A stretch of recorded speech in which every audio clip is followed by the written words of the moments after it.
Hello दोस्तों, सिर्फ education channel पर आपका स्वागत है। आज हम पढ़ते हैं पद्य। हमने सप्तशुद्धि वाला टॉपिक कर लिया और अल्पप्राण महाप्राण जो स्वर का वर्गीकरण था, व्यंजन का वर्गीकरण था, वर्णमाला जो टॉपिक था वो हमने पढ़ लिया, संधि हमने पढ़ लिया।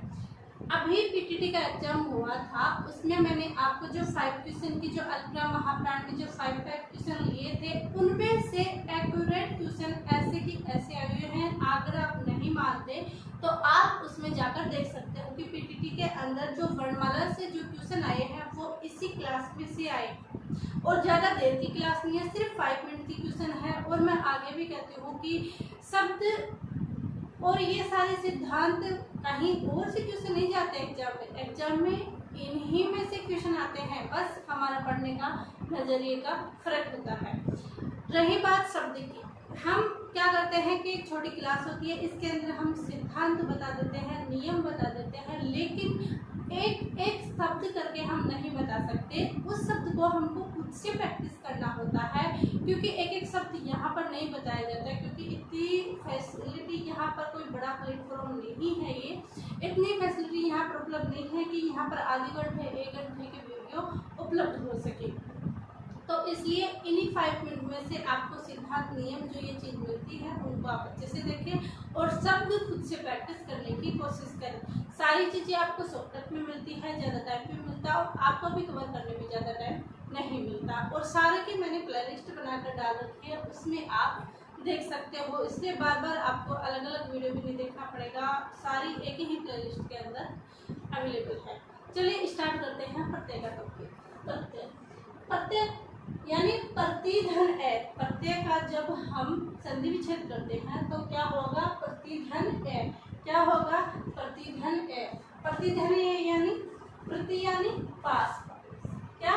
प्रति यानी पास, गति यानी चलने वाला, जो आसपास चलने वाला उसे प्रत्यय कहते हैं। प्रत्यय यानी अर्थात ऐसे शब्दांश जो किसी शब्द के अंत में लगकर उस शब्द के मूलार्थ में परिवर्तन कर देते हैं या नवीन अर्थ की प्राप्ति करा देते हैं, उन्हें क्या कहते हैं? प्रत्यय कहते हैं।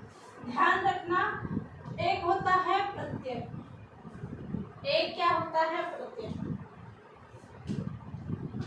एक होता है प्रत्यय और एक होता है उपसर्ग।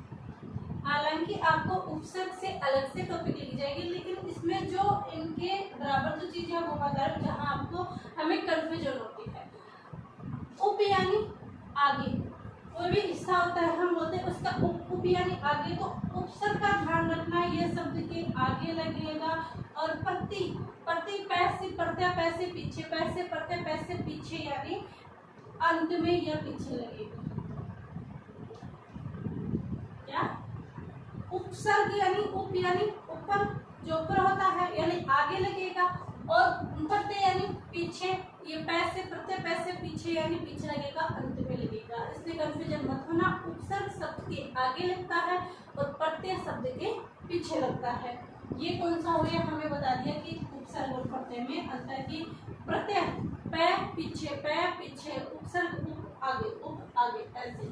अर्थात ऐसे शब्दांश जो किसी शब्द के अंत में लगकर उस शब्द के मूलार्थ में परिवर्तन कर देते हैं या जो नवीन अर्थ परिवर्तन कर देते हैं, उन्हें क्या कह देते हैं?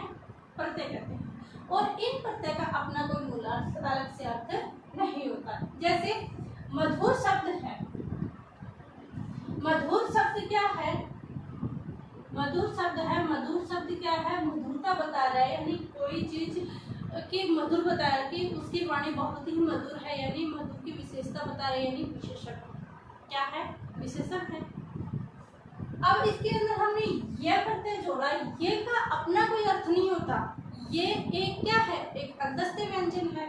अगर हम इसका अर्थ जाने के क्या अर्थ नहीं होता, लेकिन मधुर एक विशेषण है।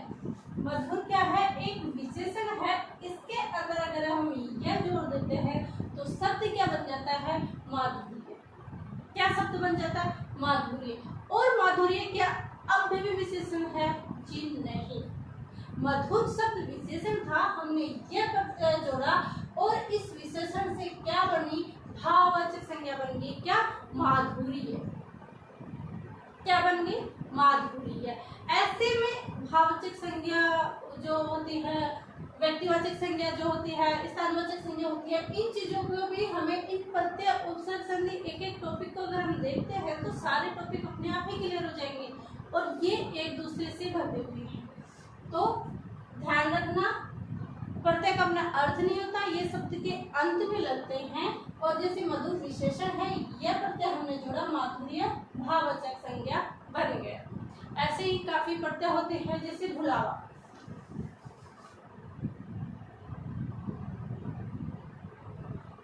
भुलावा में भूल प्रत्यय है, भूल शब्द है, इसमें आवा प्रत्यय है। भूल शब्द है, आवा प्रत्यय है। तो क्या आवा का हम शब्द अर्थ देख सकते कि आवा का अर्थ क्या होता है? जी नहीं, आवा कुछ नहीं, लेकिन भूल से आवा बना तो भुलावा बना, ये शब्द बन गया। तो ऐसे ही शब्द हमें देखना है, जैसे लिखना। क्या शब्द है? लिखना। लिखना क्या है? क्रिया है, इसमें धातु क्या है? लिख। जब ना को हटा देते हैं तो क्या है?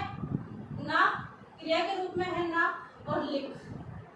लिखना, पढ़ना, दौड़ना, ये सारे क्या है? क्रियापद हैं। लिख धातु है, इसके अंदर हम प्रत्यय जोड़ देते हैं, जैसे हमने जोड़ा लिखावट।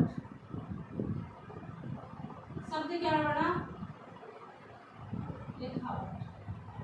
क्या लिख और आवट का अपना मूल अर्थ है? नहीं। जब इसमें लिख में धातु के अंदर हमने आवट प्रत्यय जोड़ा तब लिखावट शब्द बना। ऐसे ही ये प्रत्यय है जिसे अपना प्रत्यय का अपना अर्थ नहीं होता, लेकिन ये शब्द के अंत में लगकर उस शब्द के नवीन अर्थ को प्राप्त कर देते हैं। फिर है उपसर्ग और मूल शब्द। ये दोनों हम इसलिए देख रहे हैं ताकि इनके साथ साथ हमारी ये चीजें भी क्लियर हो जाए। उपसर्ग, फिर मूल शब्द बनता है और फिर प्रत्यय। सबसे आगे उपसर्ग है, फिर मूल शब्द आता है, फिर प्रत्यय। प्रत्यय कितने प्रकार के होते हैं? प्रत्यय दो होते हैं, कृदंत और दंतित, यानी कर्त प्रत्यय और दंतित प्रत्यय। कर्त को कृदंत और दंतित प्रत्यय हो गए, ये दो प्रत्यय हो गए। अब उपसर्ग और मूल शब्द। उपसर्ग और मूल शब्द से संधि भी हो सकती है, संयोग भी हो सकता है और स्वतंत्र सामासिक पद का निर्माण भी हो सकता है। यानी कौन कौन से? कर्मधारय समास, बहुब्रीहि समास, अव्ययभाव समास। ये उपसर्ग और मूल शब्द से हो सकते हैं। क्या हो सकता है? संधि भी बन सकती है, संयोग भी बन सकते हैं और सामासिक पद यानी अव्ययभाव समास, कर्मधारय समास और बहुब्रीहि समास के अंदर ये जा सकते हैं। क्या? अगर उपसर्ग लगा। लेकिन हम प्रत्यय शब्द पढ़ रहे हैं, प्रत्यय के अंदर संधि नहीं होगी। क्या? संधि नहीं होगी प्रत्यय के अंदर। प्रत्यय के अंदर संधि नहीं होगी, प्रत्यय के अंदर ओनली संयोग होगा। उपसर्ग में संधि और संयोग दोनों होगा, लेकिन प्रत्यय में ओनली फॉर संयोग होगा, न कि संधि।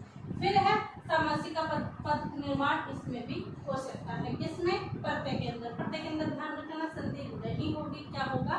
संयोग होगा। फिर हम देखते हैं शब्दांश। शब्दांश यानी शब्द धन अंश से क्या बना है? शब्दांश बना है। शब्द का स्वतंत्र प्रयोग कर सकते हैं। शब्द का स्वतंत्र प्रयोग हम कर सकते हैं और करते ही भी है शब्द का स्वतंत्र प्रयोग, लेकिन शब्दांश का स्वतंत्र प्रयोग नहीं कर सकते। हम शब्द का स्वतंत्र प्रयोग कर सकते हैं, लेकिन शब्दांश का स्वतंत्र प्रयोग नहीं कर सकते। शब्दांश का अपना कोई अर्थ नहीं होता। ये यहाँ पर दिया था कि अर्थात ऐसे शब्दांश जो किसी शब्द के अंत में लगकर शब्द के मूलार्थ में परिवर्तन कर देते हैं और नवीन अर्थ की प्राप्ति कर देते हैं, उन्हें क्या कहते हैं? शब्दांश। और शब्दांश का अपना कोई अर्थ नहीं होता, बल्कि शब्द का अपना अर्थ होता है, वो स्वतंत्र होते हैं, बल्कि शब्दांश स्वतंत्र नहीं होते, उनका अपना अर्थ नहीं होता। हमारा पढ़ रहे थे प्रत्यय, प्रत्यय में कृदंत और दंतित प्रत्यय। इसके आगे की क्लास हम देखते हैं कल। आज सिर्फ हमने एक प्रत्यय का एक सिंपल सा इंट्रोडक्शन किया था। इसके अंदर प्रत्यय की परिभाषा और क्या इसमें आ सकते हैं, उपसर्ग में क्या, ये वाली चीजें हमने पढ़ी। बाकी हम कल की वीडियो में देखते हैं। वीडियो कैसा लगा कमेंट करके जरूर बताएं और चैनल को लाइक शेयर और सब्सक्राइब जरूर कीजिए। आप सभी का धन्यवाद। Thank you.